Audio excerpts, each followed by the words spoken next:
Fala, gente querida, tudo bem com você? Espero que sim, estamos em mais uma devocional de primeira. E hoje vamos nos debruçar sobre o Salmo 19.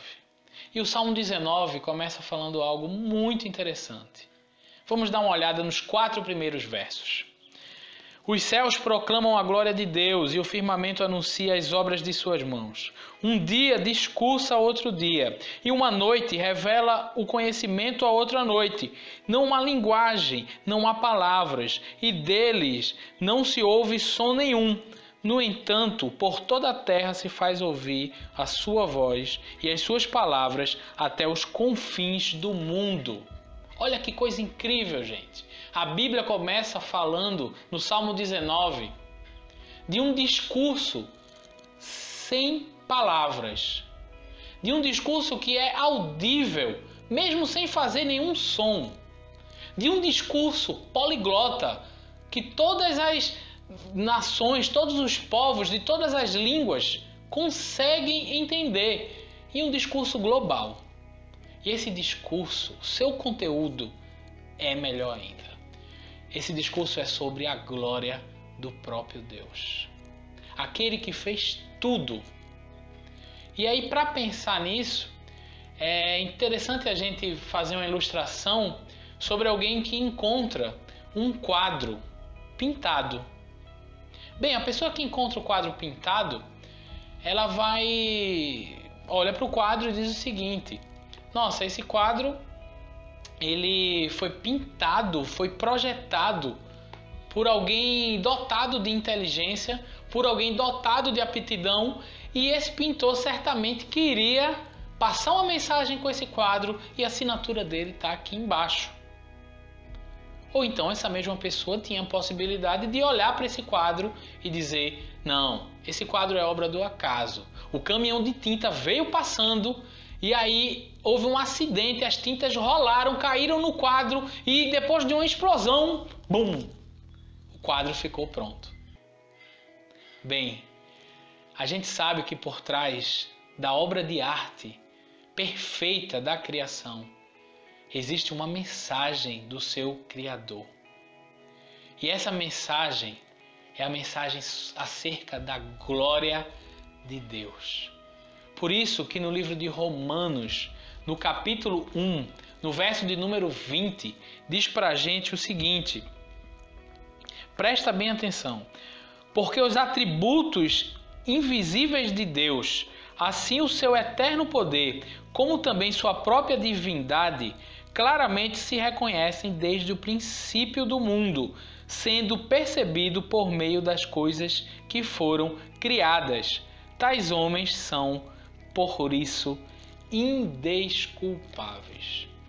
Todos os seres humanos são indesculpáveis de não ouvir esse discurso sobre a criação de Deus. Ou melhor, esse discurso da criação de Deus sobre o seu Criador, sobre a glória do próprio Deus que o criou.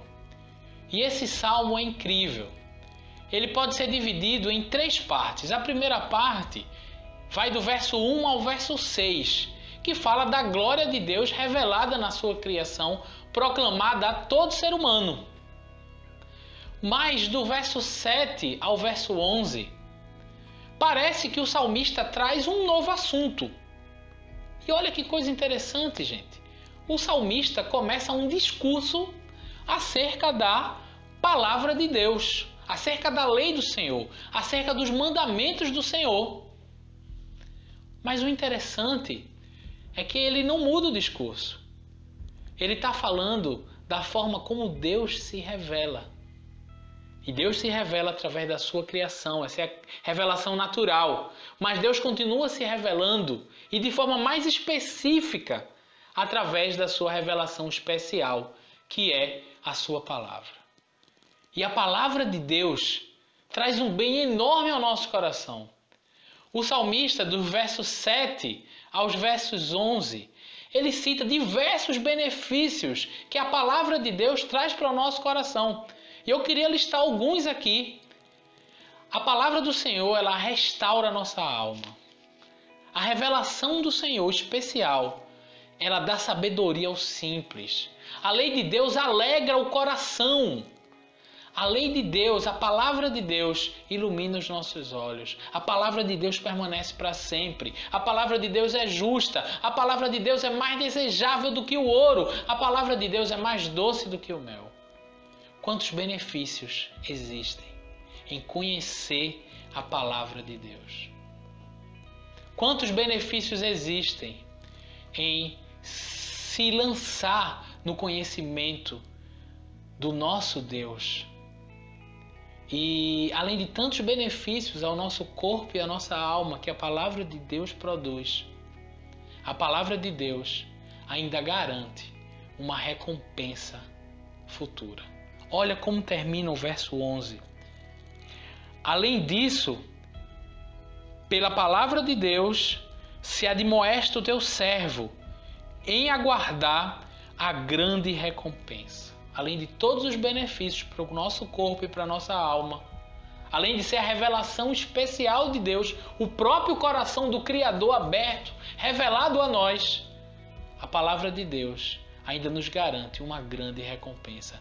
Grande recompensa há em guardá-la.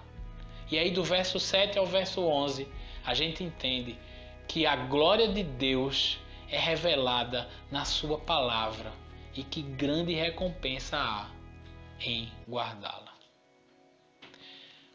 Para finalizar a última parte, do verso 12 ao verso 14, vem trazendo a reação do salmista a olhar a beleza da palavra de Deus. Qual é a sua reação quando você olha a palavra de Deus?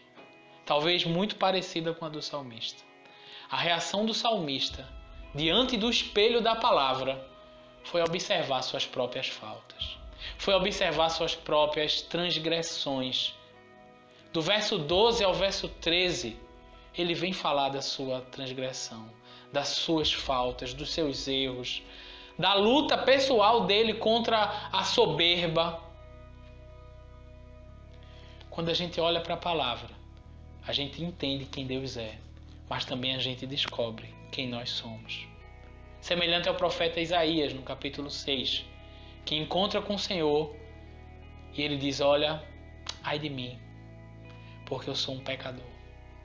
Porque eu tenho lábios impuros e habito no meio do povo de impuros lábios. Mas quando a gente olha para a palavra de Deus, a gente entende que nós não somos capazes de mudar nós mesmos. E a gente entende que é o Senhor quem nos santifica. É o Senhor que, como oleiro, nos molda a sua palavra. Olha o que diz o verso 14. Que as palavras dos meus lábios e o meditar do meu coração sejam agradáveis à sua presença, Senhor, rocha minha e meu Redentor. O salmista está dizendo que o meu falar, que o meu meditar possa ser agradável a ti. Ele está clamando: Senhor, faz o meu falar e o meu pensar ser agradáveis a ti. E a gente descobre que pela palavra de Deus, o próprio Deus nos faz ser agradáveis a Ele. Resumo de tudo isso que a gente conversou: a glória de Deus é revelada na sua criação e na sua palavra. A palavra de Deus traz grandes benefícios ao nosso corpo e à nossa alma. E a palavra de Deus nos garante uma grande recompensa e nos torna agradáveis a Ele. Diante disso, eu quero fazer algumas perguntas a você. Primeira pergunta é: quanto tempo você tem gasto diante da palavra de Deus? Quanto tempo você tem investido em conhecer a Deus? Qual tem sido a sua reação diante do espelho da palavra? A Bíblia diz que o homem que olha no espelho e que esquece da sua imagem é um tolo. Mas aquele que olha no espelho da palavra e deixa o Senhor, parafraseando Tiago, e deixa o Senhor moldar a sua vida, deixa a palavra transformar a sua vida, esse é feliz em tudo que faz. queria convidar você a entender que a palavra de Deus é poderosa para tornar você agradável a Deus. E lembra, a palavra de Deus é uma pessoa. O próprio Jesus Cristo é a palavra de Deus. O evangelista João apresenta ele como o Verbo que se fez carne e andou entre nós. Então a palavra de Deus, ela manifesta a glória de Deus. Ela nos torna agradáveis a Deus. E ela garante para mim e para você uma grande recompensa. Que começa nessa vida com benefícios incríveis da palavra de Deus. Mas ela também aponta para o céu. Uma recompensa eterna. Que Deus lhe abençoe. Que você confie e se entregue ao Senhor e ao conhecimento da sua palavra. Que o próprio Jesus Cristo torne você agradável a Ele. Porque todos pecaram e destituídos estão da presença gloriosa de Deus. Mas a palavra que se fez ser humano nos restaura, nos liga à glória de Deus, para desfrutarmos da sua santidade, da sua vida e da sua eternidade. Que Deus abençoe, um grande abraço. Fica com Deus.